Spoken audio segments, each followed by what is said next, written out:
হচ্ছে আমার 16 নম্বর ওয়ার্ডে আমাদের 83, 85, 86 এই তিনটে বুথের আমার পাড়া আমার সমাধান ছিল।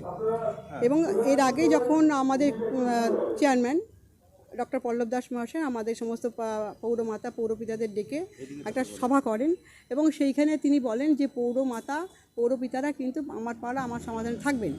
সেই মতো অনুযায়ী আমি আমার পাড়া আমার সমাধানে যিনি নোডাল অফিসার অভিজিৎ ঘুরে তিনি দায়িত্বে ছিলেন এবং তাকে দায়িত্বটা দেওয়া হয়েছিল, তিনি সবটাই করবেন। কিন্তু আমি লক্ষ্য করলাম, আমি যতবার পৌরসভায় তাকে বলছি যে এইখানটাই হবে, এইখানটাই এইখানে হওয়ার কথা নয়, ওটা বুক হয়ে গেছে, অন্য কোথায় হবে। তারপর চেয়ারম্যান আমাকে বললেন বিকালে যে ওটা কর্মতীর্থেতে হবে। ঠিক আছে, আমি কর্মতীর্থে কালকে গেছি। অদ্ভুত ব্যাপার লক্ষ্য করলাম, আমাকেই বাদ দিয়ে, আমি পৌরমাতা রানিং কাউন্সিলর, আমাকে বাদ দিয়ে তারা নিজেদের মতন করে সাজিয়ে নিয়েছে এবং নোডাল অফিসার সহ আর তার যারা আধিকার সহ আধিকারিকদের নিয়ে তিনি মঞ্চে বসেছেন এবং মঞ্চে তাদেরকে উত্তরীয় পড়ানো হচ্ছে। বিভিন্ন যারা তৃণমূলের নেতারা রয়েছেন তারা পড়াচ্ছেন এবং তারাই সমস্ত পরিচালনা করছেন। নিরপেক্ষ লোক আমরা জানি, নিউট্রাল পার্সন মানে তিনি সবার শেষে বলবেন, অর্থাৎ যারা ওই এলাকার তাদের রাস্তাঘাট অন্যান্য যে অসুবিধাগুলো আছে মানে ড্রেনেজ ব্যবস্থা ইত্যাদি সেগুলো তারা বলবেন, শেষকালে তিনি বলবেন। কিন্তু অদ্ভুতভাবে লক্ষ্য করলাম তাকেই প্রথমে বলতে দেওয়া হলো, তিনি বললেন এবং সেখানে বলা হচ্ছে হাততালি, মানে কাউন্সিলর রাস্তা খুঁড়ে চলে গেছে, কিছু করেননি।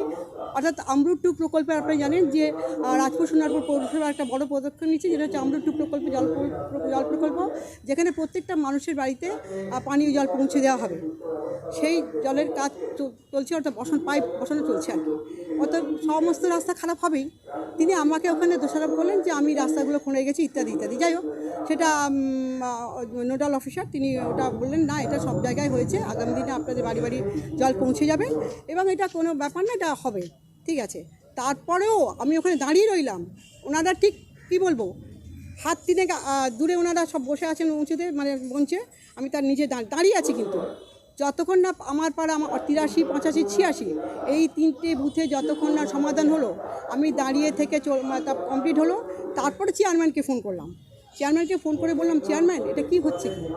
আমি তো একদম পৌর মাতা, আমি তো ওয়ার্ডের বিষয়ে আমি থাকবো না, আমাকে তো আপনি এখানে অপমানিত করলেন। আমি আমার 25 বছর হতে যাবে, আমার 1 বছর পর, আমি 25 বছরের কাউন্সিলর, এই 24 বছর পড়েছি, আমাকে এইভাবে অপমান করা হলো, আমি অসম্মানিত হলাম ওখানে। আপনি কী ভাবেন? আপনি বোর্ড মিটিংয়ে কিন্তু আমি সব তুলব, আমাকে সমস্ত উত্তর দিতে হবে, সমস্ত কিন্তু আপনি প্রশ্ন উত্তর দিতে হবে, এই বলে আমি ছেড়ে দিই। হঠাৎ রাত্রিবেলা তখন 8টা বাজতে 10টা সবে আমাকে ফোন করে বলা হলো, নোডাল অফিসার বলছেন যে অর্চনাদি আমাকে চেয়ারম্যান যাচ্ছে তাই করছে, আপনি